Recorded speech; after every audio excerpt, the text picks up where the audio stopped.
నమస్తే, నేను రఫీ. దేశవ్యాప్తంగా గత కొన్ని రోజులుగా చర్చనీయాంశమవుతున్న కేసు కేరళ నర్సు నిమిషా ప్రియ ఉరిశిక్ష. ఆమె ఉరిశిక్ష నుంచి బయటపడుతుందా లేదా? భారత ప్రభుత్వం ఆమె కోసం ఎటువంటి ప్రయత్నాలు చేసింది? ఈ కేసులో blood money key role play చేయబోతుందా? నిమిషా చేసిన తప్పేంటి? ఆమెకు విముక్తి లేదా? బయటపడేది ఎలా? న్యాయవాదులు ఏం చెప్తున్నారు? డీటెయిల్డ్ విశ్లేషణ అందిస్తారు. గత కొన్ని రోజులుగా నిమిషా ప్రియ కోసం ఉరిశిక్ష ఆపడానికి భారత ప్రభుత్వం శతవిధాలా ప్రయత్నం చేస్తూ ఉంది. యెమెన్లో ఆమెకు పడిన మరణ శిక్షను ఆపడానికి కుదరకపోతే వాయిదా వేయించడానికి ప్రయత్నించిన కేంద్రం క్లారిటీ ఇచ్చేసింది. అయితే కేరళ నర్సు మరణ శిక్షను ఆపడానికి భారత ప్రభుత్వం చేయాల్సిందంతా చేసిందని, ఇక చేసేదేమీ లేదని సుప్రీంకోర్టుకు కూడా తెలిపింది. అంటే ఇక మా చేతిలో ఏమీ లేదు అనేది క్లియర్గా చెబుతూ ఉంది. నిమిషా ప్రియాకు జూలై 16న యెమెన్లో ఉరిశిక్ష అమలు చేయబోతున్నారు. దానిని ఆపడానికి కేంద్రం తరపున తక్షణ చర్యలు తీసుకోవాలని సుప్రీంకోర్టులో పిటిషన్ దాఖలైంది. అయితే దీనిపై విచారణ జరిగింది. కేసు విషయంలో కేంద్రం ప్రయత్నాలను అటార్నీ జనరల్ వెంకటరమణి సుప్రీంకోర్టుకు ఈ మొత్తం వ్యవహారాన్ని వివరించారు. అయితే ఈ మర్డర్ కేసులో ఉరిశిక్షను ఎదుర్కొంటున్న కేరళ నర్సు నిమిషా ప్రియాను కాపాడేందుకు save Nimisha Priya international action council అనే సంస్థ లీగల్గా సపోర్ట్ చేస్తోంది. నిమిషాను రక్షించడానికి వీలైనన్ని దౌత్య మార్గాలను అన్వేషించాలని రిక్వెస్ట్ చేస్తూ నిమిషా తరపు న్యాయవాది సుప్రీంకోర్టులో అత్యవసర పిటిషన్ కూడా దాఖలు చేశారు. జూలై 10న ఇది విచారణకు వచ్చింది. దాంతో కేంద్రం నిమిషా కోసం తాను చేసిన ప్రయత్నాలను సుప్రీంకోర్టుకు వివరించింది. ఈ కేసులో సాధ్యమైనన్ని ప్రయత్నాలు చేస్తున్నామని కేంద్రం చెబుతూ ఉంది. అయితే యెమెన్తో భారత్కు దౌత్యపరమైన సంబంధాలు ఏవీ లేవు. అక్కడ అసలు ప్రజాస్వామ్య ప్రభుత్వమే లేదు. అయినా నిమిషా ప్రియను సేవ్ చేసేందుకు అక్కడి ప్రాసిక్యూటర్కు లేఖ కూడా రాశాం. ఆమె మరణశిక్ష అమలును వాయిదా వేయడం లేదా నిలిపివేసేందుకు అవసరమైన మార్గాలను అన్వేషించాలని వారిని కోరాం.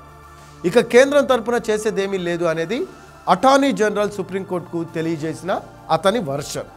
అయితే నిమిషా ప్రియ ఉరిశిక్షను ఆపడానికి ఉన్న ఏకైక పరిష్కారం బ్లడ్ మనీ. ఇది పూర్తిగా ప్రైవేట్ వ్యవహారం.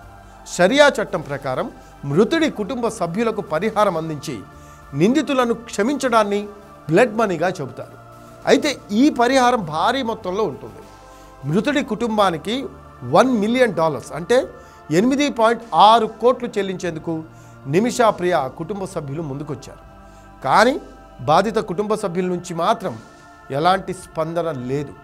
వాళ్ళు ఈ పరిహారాన్ని తీసుకొని నిమిషా ప్రియకు క్షమాభిక్ష ప్రసాదిస్తే ఆమెకు పడిన ఉరిశిక్ష రద్దయ్యే అవకాశం ఉంది. ఈ టోటల్ ఎపిసోడ్లో blood money key role play చేయబోతోంది. మరి బాధిత కుటుంబం దీనిని స్వీకరిస్తుందా?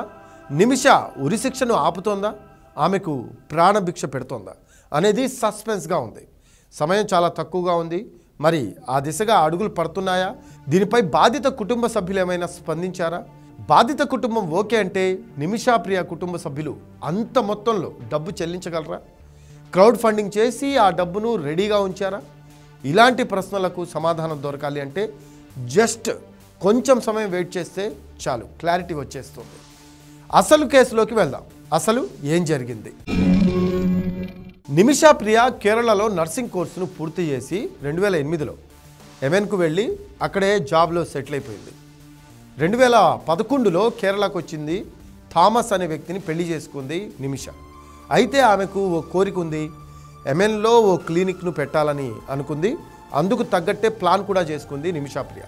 కానీ ఆ దేశంలో రూల్స్ ప్రకారం ఏదైనా వ్యాపారం చేయాలి అంటే స్థానికులై ఉండాలి, లేదా స్థానిక వ్యక్తితో బిజినెస్ పార్ట్నర్షిప్ కూడా ఉండాలి.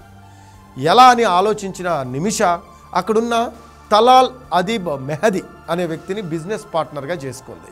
ఫైనల్గా వీరిద్దరూ కలిసి మెడికల్ కౌన్సిల్ సెంటర్ను ప్రారంభించారు. కూతురు పుట్టాక ఫంక్షన్ కోసం నిమిషా కేరళకు వచ్చి తిరిగి వెళ్ళిపోయింది. నిమిషా భర్త, కూతురు మాత్రం కేరళలోనే ఉండిపోయారు. దీన్ని ఆసరాగా చేసుకుని మెహదీ నిమిష దగ్గర డబ్బు తీసుకొని వేధించడం, తన పాస్పోర్ట్ను ఇవ్వకుండా ఇబ్బంది పెట్టడం చేసేవాడు. దీంతో నిమిష తన పాస్పోర్ట్ను ఎలాగైనా స్వాధీనం చేసుకోవాలని ప్లాన్ చేసింది. 2017లో మెహదీకి మత్తుమంది ఇచ్చింది. కానీ ఓవర్ డోస్ కావడంతో అతడు మృతి చెందాడు. అతడి మృతదేహాన్ని వాటర్ ట్యాంక్లో పడేసి సౌదీకి పారిపోతూ ఉండగా సరిహద్దుల్లో ఆమెని అధికారులు అరెస్ట్ చేశారు. ఆ తర్వాత కోర్టు నిమిషా ప్రియాకు ఉరి శిక్ష విధించింది. అది ఈ టోటల్ ఎపిసోడ్లో జరిగింది. ఇప్పుడు దీని నుంచి నిమిషాన్ని బయటపడేయడానికి ఆమె కుటుంబం, భారత ప్రభుత్వం శతవిధాలా ప్రయత్నిస్తూ ఉంది. మరి బాధిత కుటుంబ సభ్యులు క్షమాభిక్ష పెడతారా లేదా అనేది వేచి చూడాలి. ఎందుకంటే టైం చాలా తక్కువగా ఉంది. ఈ కొంచెం సమయంలోనే ఒక క్లారిటీ వచ్చే అవకాశం ఉంది. కానీ ఇంతవరకు ఎటువంటి క్లారిటీ లేదు. బాధిత కుటుంబం స్పందించలేదు. నిమిషా ప్రియ కుటుంబం కూడా స్పందించని పరిస్థితి. అసలు నిమిషా విషయంలో ఏం జరుగుతోంది అనేది ఉత్కంఠ రేపుతున్న పరిస్థితి కనిపిస్తూ ఉంది. దీనిపై మీకేమైనా సమాచారం తెలిసే కామెంట్స్ రూపంలో తెలియజేయండి.